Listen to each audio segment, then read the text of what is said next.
The correct set of 4 quantum numbers of the valence electrons of rubidium. Z atomic number is this 37. Okay. Rubidium 37 कहाँ आता है? First group element है ये, तो लीना के रब कस फ्रेंड. ओके, तो इसके लिए outer most balance electronic configuration लिख रहा हूं मैं, ठीक है, क्योंकि उसने पूछा है balance electrons of rubidium correct set of quantum number. Okay, तो आउटर मोस्ट बैलेंस सेल क्या होती है? S1. तो इसके लिए क्या होती है? 1s1, इसके लिए 2s1, इसके लिए hydrogen 1s2, 2s2, 2p6 and 3s1. Okay, तो 3s1 आ गई इसके लिए, और इसके लिए 4s1 हो जाएगी, इसके लिए 5s1 हो जाएगी, और इसके लिए 6s1 हो जाएगी. तो हमें क्या चाहिए? रुबिडियम चाहिए, और रुबिडियम 37 क्या है? ये रहा, यानी कि 5s1 के लिए चाहिए, यानी कि 5s1. इसके अंदर n वैल्यू कितनी है? Principal quantum number is 5 and l value is ls के लिए l वैल्यू कितनी है? 0. एंड m वैल्यू कहाँ से कहाँ तक लाई करती है? m value lies from plus l to minus l. ml value lies from plus l to minus l तक. तो plus l to minus l कितना है? 0.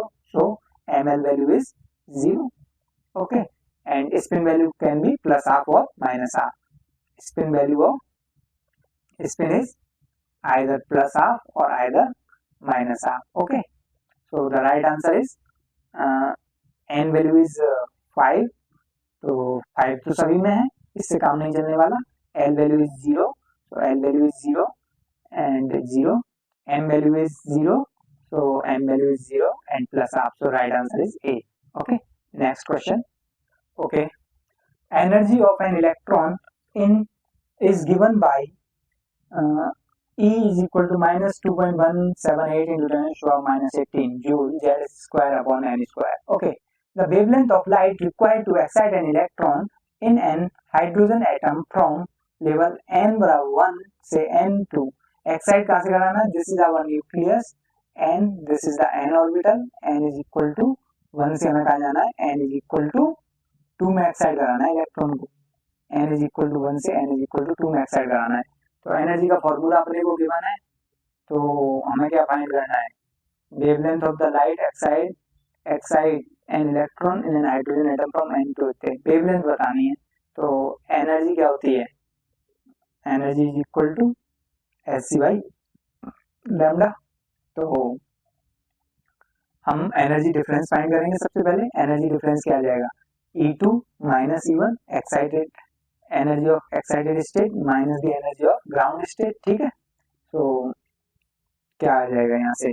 That is equal to minus 2.178 into 10 to power minus 18 into Z square. Z for the hydrogen is 1, so 1 upon n. n for 2 is that is 4. Okay, minus 2.178 into 10 to the power minus 18 into z.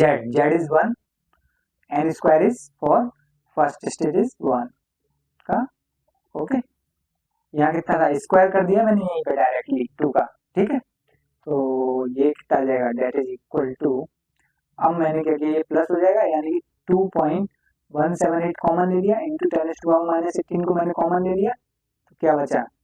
that is equal to plus 1 upon 1 minus 1 upon 4 that is equal to 3 by 4. कितना आ गया? 2.178 into 10 to the power minus 18 into 3 by 4. इसको calculate करने पर क्या आ गया? ये delta E energy कितनी आ जाएगी? 2.178 multiplied by 3 divided by 4 that is equal to 1.6. that is equal to 1.6335. Okay, और ये आई है जूल्स में. ठीक है, now our target is to calculate wavelength. तो ये फॉर्मूला था, तो डेल्टा ई को पुट कर देंगे यहाँ, delta E is equal to 1.63 into 63, ये यहाँ आ गया ना, into 10⁻⁻18, okay, joule. So 1.63 into 10⁻⁻18 is equal to Sc by lambda. H is 6.62 into 10⁻⁻34 into 3 into 10⁸8 meter per second. Okay, by wavelength is lambda. So lambda is equal to 19.86 into 10⁻⁻26 divided by 1.63 into 10⁻⁻18. Okay, this is the wavelength. So right answer is 19.86 divided by 1.63, that is equal to 12.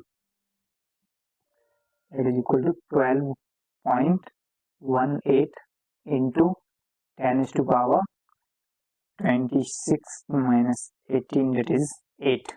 10⁻⁻8.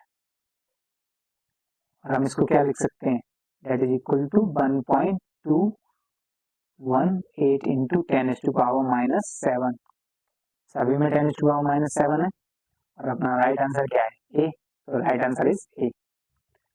Next question, the kinetic energy of an electron in the second Bohr orbit of hydrogen atom is A0. Second Bohr orbit में kinetic energy of क्या होगी, ये kinetic energy बतानी है of electron in the second Bohr orbit of hydrogen. Okay, तो kinetic energy क्या होती है, MBR.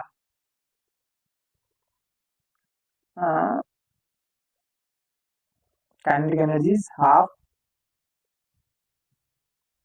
नहीं यहां से नहीं होगा,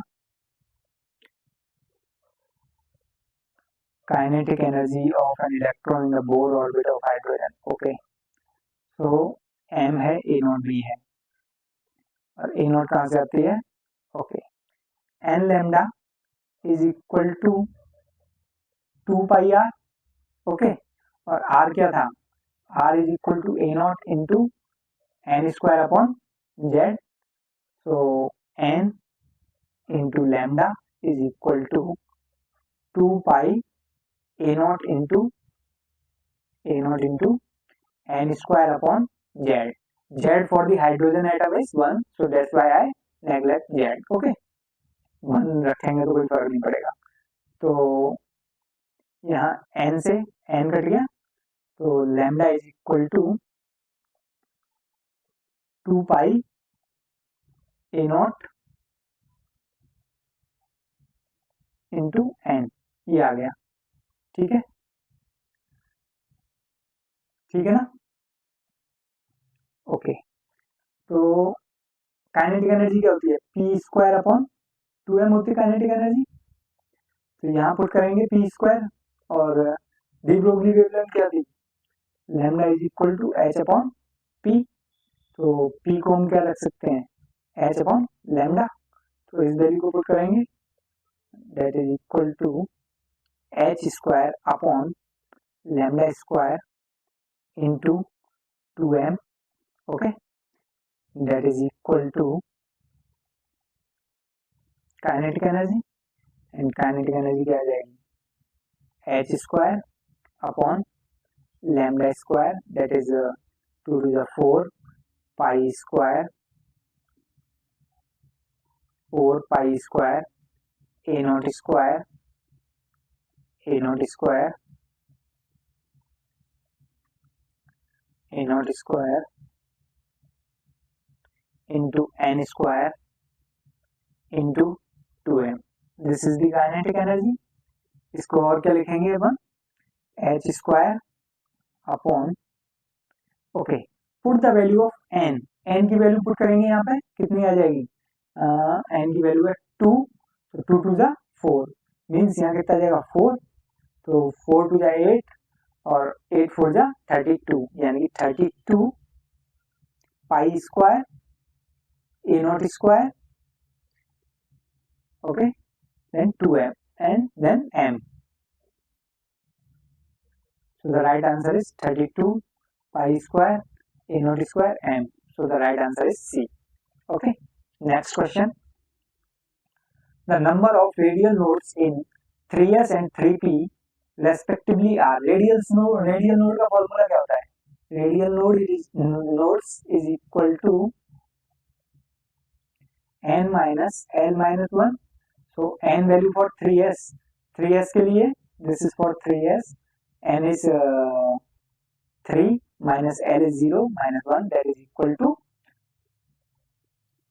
n minus 2. Okay. So next for 2p के लिए कितना आ जाएगा? 2 minus l value for p is 1 minus 1, that is equal to 0. 2 and 0 is the right answer. Okay. Next question.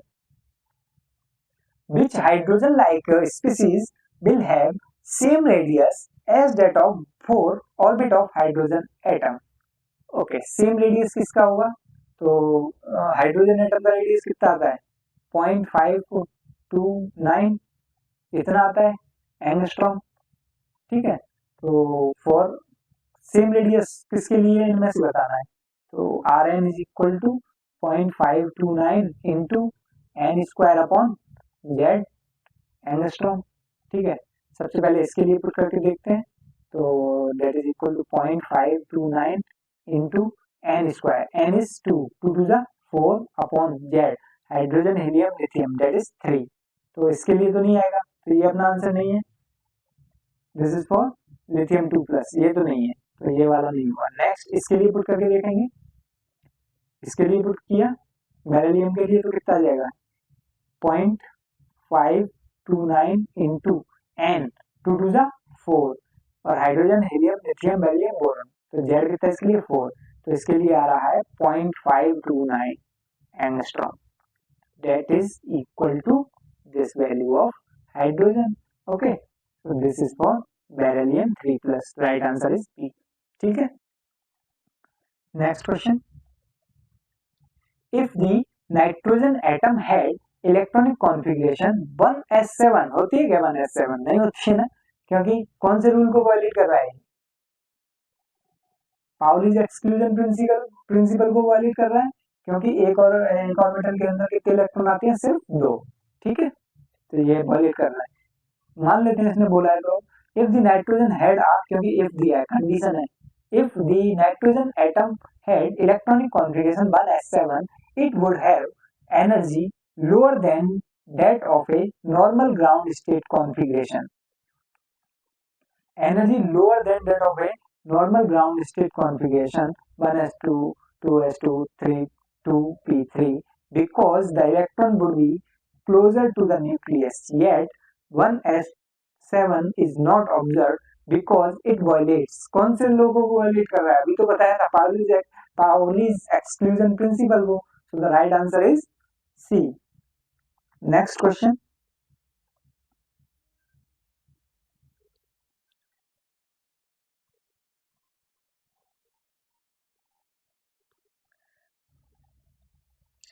The quantum numbers plus half and minus half for the electron spin represent. ये क्या represent कर रहे हैं?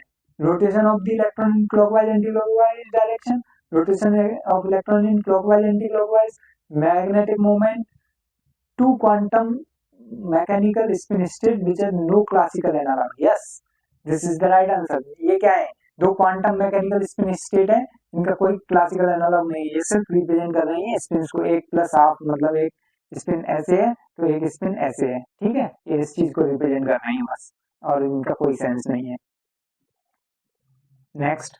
The wavelength associated with the golf ball weight is, mass of a golf ball is 0.2 kg given है अपने को मास. ठीक है. ग्राम में मैंने केजी में डायरेक्टली कन्वर्ट कर दिया है. Moving with the speed of 5 meter per hour. Okay, ये तो खतरनाक है. स्पीड गिवन है अपने को कितनी? 5 मीटर पर आवर. तो इसको मीटर पर सेकंड में कन्वर्ट करने के लिए क्या करूंगा? 5 meter into 60 minute into 60. Now it is in second. so it is equal to 5/3600 meter per second. Okay, this is now the velocity, speed.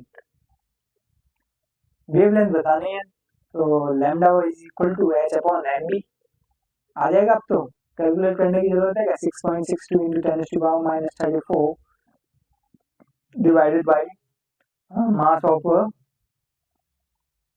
मास कितना है 0.2 kg इंटू वेलोसिटी इज 5/3600। ये ऊपर चला जाएगा तो कितना आ जाएगा 6.62 into 3600 equal two divided by 5 divided by 0.2, that is equal to 23832 into 10⁻⁻34। अब यहाँ पे इतना जाएगा, that is equal to 2.3 into 10⁻⁻30। so the right answer is C. Okay, next question. The number of nodal planes in px orbital is, this is the px orbital and the number of nodal plane is 1, so the right answer is 1. This is our nodal plane. ठीक है, next question. And nodal planes is equal to the value of L. Nodal planes is equal to the value of L, and L for P के लिए L की value कितनी होती है, value of L for P is 1, so the right answer is 1. Okay, next. The electronic configuration of an element is 1s2, 2s2, 2p6, 3s2, 3p6, 3d5 and 4s1. This represent its ground state. ये किसकी electronic configuration given है अपने को, chromium की ground state electronic configuration है। ये हमें लगेगा तो सही कि एक्साइटेड स्टेट है, but this is the ground state configuration of chromium, so the right answer is B. Next question, the electrons identified by quantum number NL, okay NL की वैल्यू गिवन है, can be placed in the order of increasing energy from the lowest to the highest. सबसे कम energy को पहले रखना है और सबसे हाईएस्ट को बाद में। तो n प्लस एल, एनर्जी कैसे कैलकुलेट कर रहे थे हम, n प्लस एल में से जो अभी थोड़ी देर पहले बताया था, तो n प्लस एल यहाँ से प्लस करने पर कितना आएगा 5, ओके यहाँ से कितना आएगा 4, यहाँ से 5, यहाँ से 4, ठीक है। नाउ सबसे ज्यादा किसकी है, मतलब इंक्रीजिंग ऑर्डर ऑफ एनर्जी के फॉर्म में from lowest to highest. Highest किसकी है, इन दोनों की, ये और ये, यानी कि फर्स्ट और थर्ड की हाईएस्ट है। तो फर्स्ट और थर्ड किसमें आ रहे हैं, इसमें भी फर्स्ट एंड थर्ड, इसमें भी फर्स्ट एंड थर्ड। अब जिसका n प्लस एल सेम आ गया, if it is same then higher the value of n, higher will be the energy. n की वैल्यू हाई तो एनर्जी की वैल्यू भी हाई। तो n की वैल्यू हाई किसके लिए, दोनों में फर्स्ट वाले के लिए, तो एनर्जी की वैल्यू हाई किसके लिए हो जाएगी, फर्स्ट वाले के लिए, तो राइट आंसर इज ए। ठीक है, ऐसे इसमें हायर किसके लिए हो जाएगी, सेकंड वाले के लिए हाई हो जाएगी as compared to the fourth वाला, so the right answer is A वाला।